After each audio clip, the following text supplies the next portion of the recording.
Bismillahirrahmanirrahim. Elhamdülillahi Rabbil alemin. Ve sallallahu ala seyyidina Muhammedin ve alihi tahirin. Bihim netevella ve min adaihim neteberrav ilallahi teala. Usikum ibadallah ve nefsi bi takvallah ve nezmi emrikum. Esselamu aleykum ve rahmetullahi ve berekatuh. Salamlayıram hamınızı. Allah cümlənizi mübarək eləsin. Həzrəti Məsumə salavatullahi əleyhanın şəhadəti münasibəti ilə hamınıza baş sağlığı verirəm. Ha belə müəllimlər gününün münasibəti ilə bu şərəfli peşənin sahiblərinə öz təbriklərimi çatdırıram. Müəllimlərin, ustadların bizim boynumuzda çox böyük haqqı var. O mənəvi haqq ödənməz. Allah dünyadan köçmüş müəllimlərimizə rəhmət eləsin, qalanları salamat eləsin. Xüsusən din müəllimləri ki, əslində onlar həyat müəllimləri sayılırlar.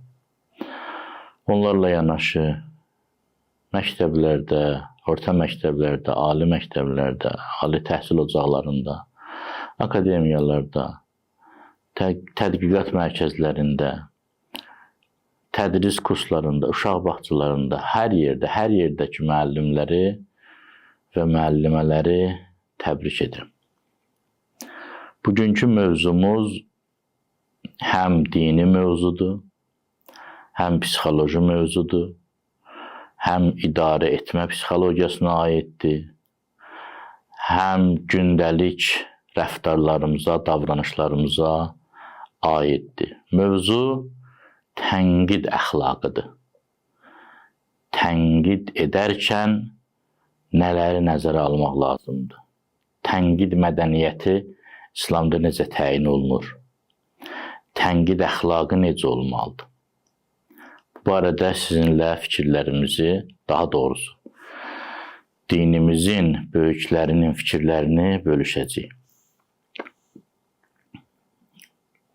Əvvəla tənqid etmək lazımdır, tənqid etmək vacibdir. İnsanlar tənqid olunmayanda özlərindən müştəbih olurlar. Özlərini aydan, arı, sudan duru hesab edirlər. Bədbəxtliyə yuvarlanırlar. Ona görə də tənqid vacib şərtdir. Amma necə tənqid? Tənqid etməyin şərtləri din böyüklərimiz tərəfindən bildirilib, bizlərə çatdırılıb, biz də bir neçəsini sizə çatdırırıq. Tənqid etməkdə nəyə əsaslanırıq? Quran-ı Kərimin də ayələri var. Peyğəmbər sallallahu aleyhi və alihi və səlləmin və əhl-i beyt əleyhissalamın da hədisləri var. Elə ağlımız da bunu tələb edir ki, tənqid etmək vacib şərtdir.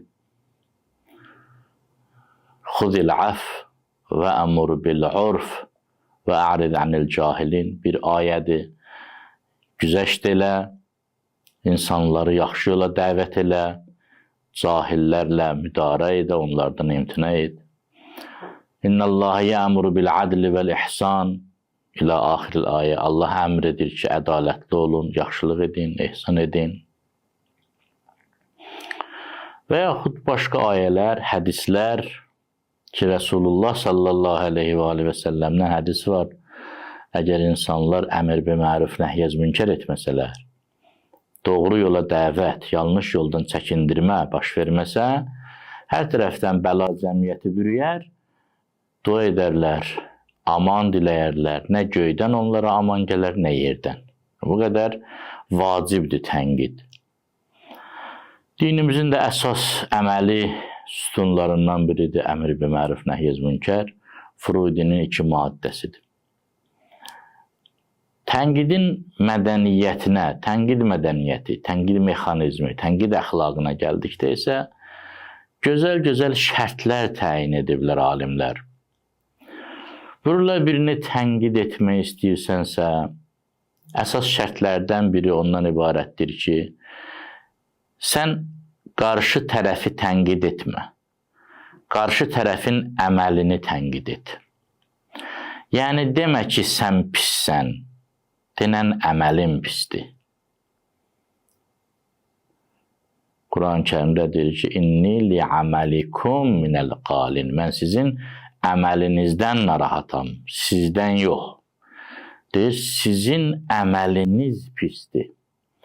Qarşı tərəfə başa sal ki, sən yaxşı adamsan, sən böyük adamsan, ləyaqətli adamsan, sən yaxşı insansan. Sənin ləyaqətin o qədər ucadır ki, bu sənə yaraşmaz. Bu iş pis işdir. Bir nəfər alverdə aldadırsa, demə ki, sən məsələn murdar adamsan, sən çirkin adam. De ki, sən yaxşı adam olsan da, burada məsələn məni aldatmısan. Bu doğru iş deyil. Qarşı tərəfə də təlqin et ki, sən yaxşı ola bilərsən. Səni Allah yaxşı yaradıb. Sənin içində yaxşılıq var. Amma nədənsə bu pisliyi bu gün etdin. Yəni, hədəf kimi onun şəxsini göstərmə, əməlini göstər. Qoy o şəxsindəki, heysiyyətindəki, mənliyindəki yaxşılığı qoruyub saxlaya bilsin.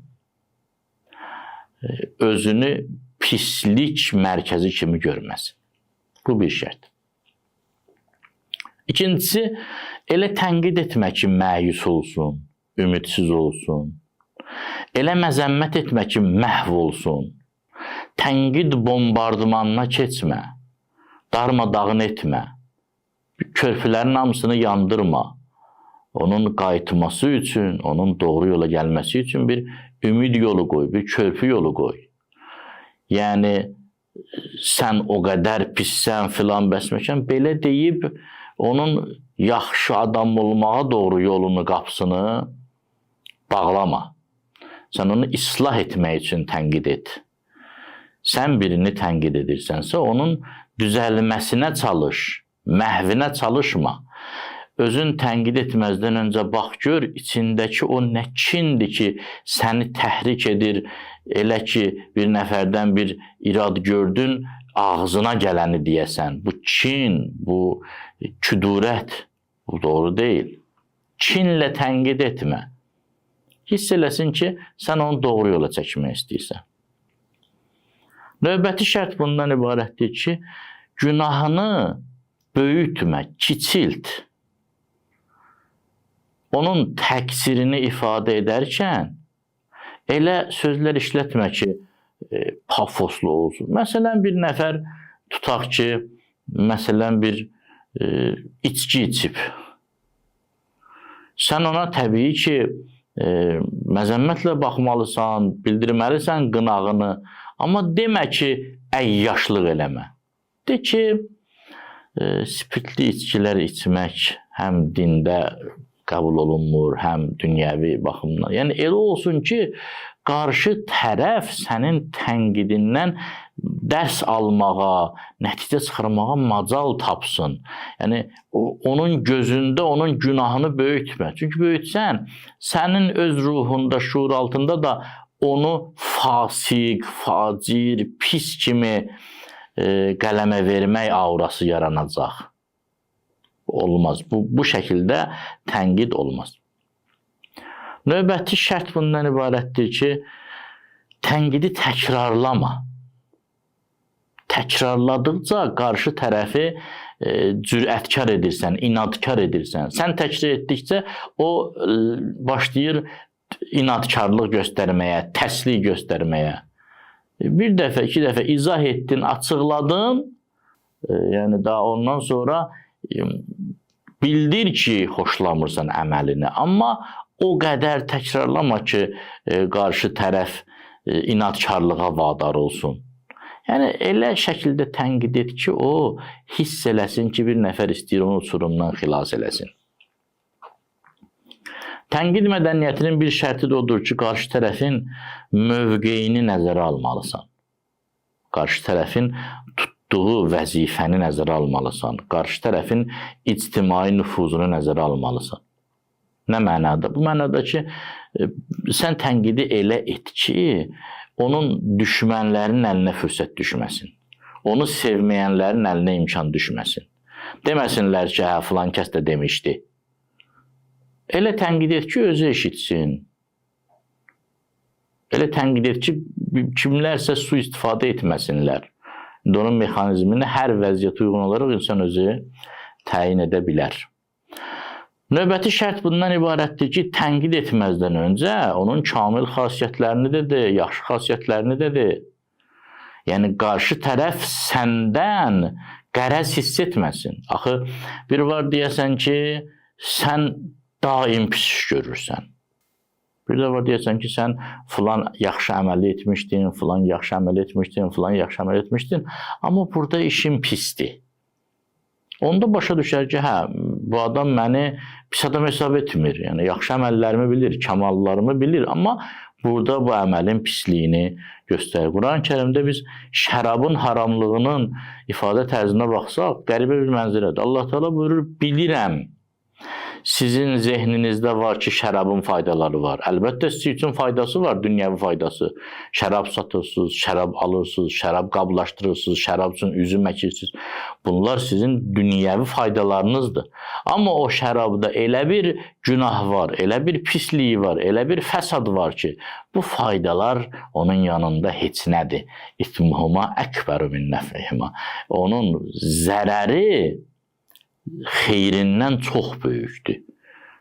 Yəni, əvvəlcə qarşı tərəfin kamilliklərini söylə. Məsələn, bir nəfər 10 dənə gözəl iş görüb, bir dənə də pis iş görüb. Yəni, sən də istəyirsən o pis işi ona başa salasan ki, etmə. Əvvəlcə o 10 dənə yaxşı işini təqdir et, təşəkkür et, təriflə ki, deyəsən, qarşı tərəfə mesaj verə biləsən ki, mən bilirəm sən bu əməllərində var, amma burada da düz iş görməmsən.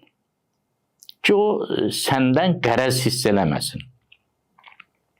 Səni qərəzli adam hesab etməsin. Tənqid mədəniyyətinin maddələrindən biri də budur ki, yollarından, mexanizmlərindən biri də budur ki, tənqid edəndən sonra onunla dostluğu kəsmə, ona göstərdiyin məhəbbəti azaltma, qoy başa düşsün ki, sənin ona qarşı bir problemin, pis münasibətin yoxdur. Sənin onun əməlinə qarşı pis münasibətin var. Tənqid etdiyin adama sonradan məhəbbətinə davam et. Allah Teala özü nə edir bizimlə? Biz onu düşünsək, fikirləşsək, burada həqiqətən adamın, belə deyək, ruhu təsirlənir. Adamın ağlamağı gəlir ki, Allah Teala bizim günahlarımıza rəğmən bizə necə məhəbbət bəsləyir, nə qədər bizi bağışlayır, nə qədər ört-bastır edir. İllərdir, 10 illərdir. Biz günah edirik, Allah bağışlayır. Biz günah edirik, Allah məhəbbət bəsləyir. Biz cinayət törədirik, Allah göz yumur. Biraz da bizdə ilahi əxlaq olmalıdır. İlahi əxlaq olmalıdır. Ya məsələn, Yunus əleyhissalatu vəssalamı Allah Teala tənqid edir Quran-ı Kərimdə. Sən niyə xalqını boşlayıb getdin? Sonra məhəbbətini kəsmir. Deyir ki, Yunus əleyhissalam balığın qarnında qalmışdı, bədəni, dərisi, cismi zəifləmişdi, yara olmuşdu. Biz dedik ki, balqabaq yarpaqlarından o bədəninə sürtsün, sağaltsın. Ondan sonra biz onu yenə peyğəmbər etdik başqa bir qövmə. Yəni, Allah Teala tənqid edir, amma sonra məhəbbətini kəsmir. Biz də elə olmalıyıq. Qarşı tərəf elə bilməməlidir ki, elə mənim bu bir dənə pis işimə görə mən məhv olub getməliyəm. Hörmətlə tənqid et. Onun gözəl ləqəblərini söylə, vəzifəsini söylə. Quran-ı Kərimin nəsihətlərinə baxın. Loğman əleyhissalam övladına tərbiyə verir. Ya bu nə? Ey mənim əziz balam. Ya bu nə? Yəni, ey mənim əziz balam. Və yaxud İbrahim əleyhissalam Azərə deyəndə ya əbəta, belə deyildi, atacan bu şəkildə. İndi atalığı idi, ata deyildi, atacan. Və yaxud Allah Teala bizə deyir: "Ya eyyuhellezine amanu", ey möminlər, ey iman gətirənlər. Yəni hörmətlə müraciət etmək lazımdır. Bir dənə pis iş görübsə, onun bütün həyatını zəhərləmək doğru deyil. Növbəti maddə odur ki, tənqidi öz dilindən demə. Biz özümüz nə qədər yaxşı insanıq ki, öz tərəfimizdən tənqid etməyi bacaraq və qarşı tərəfdə bizə görə qəbul etsin. Yox, böyüklərin dilindən. Ayədir, hədisdir, müdriklərin kəlamlarınıdır. Məsələn, bir nəfər avtomobili yaxşı idarə etmir, küçədə səs-küy salır. Demək ki, eləməməsən mən yata bilmirəm. Denən ki, cəmaət da şikayət edir, filan kəs də, filan kəs də, filan kəs də deyir ki, sən səs-küy salırsan, xuliqanlıq edirsən və s. və ilə axır. Tənqidi elədir ki, qarşı tərəf görsün ki, mən cəmiyyətə ziyan vururam, təkcə fərdə yox. Növbəti tənqid əxlaqı ondan ibarətdir ki, yolların, yəni onun yolunun pisliyini deyib dayanma. Bu nə deməkdir? Biz adət etmişik ki, qarşı tərəfi sadəcə tənqid edək və salam. Yaxşı, sən onu tənqid etdin. Dedin ki, bu sol tərəfdəki yolla getmə, bu yol pisdir. Onun beynində sual yaranır. Bəs nə edim? Sağdakı yolda göstərmək lazımdır. Sən birindən bir komfortu alırsansa, onda diskomfort yaranır. Sən ona alternativ verməlisən. Sən onun bir günahla xoşbəxtliyini əlindən alırsansa, o zaman ona bir savabla, mübahla xoşbəxtlik yolunu göstər. Təkcə problemi demək doğru tənqid yolu deyil. Yaxşı, mənə deyirsən ki, bunu etmə. Yaxşı, etmirəm. İndi mən boşluğumu nə ilə doldurum? Alternativ vermək lazımdır. Yəni, birinə deyirsən zina etmə, yaxşı, ged onun evlənməyinə kömək elə. Birinə deyirsən qeybət çevrəsində oturma, o zaman onu apar dini çevrədə otuzdur, elmi çevrədə otuzdur. Birinə deyirsən yalan danışma, o zaman o doğru danışanda onu incitmə.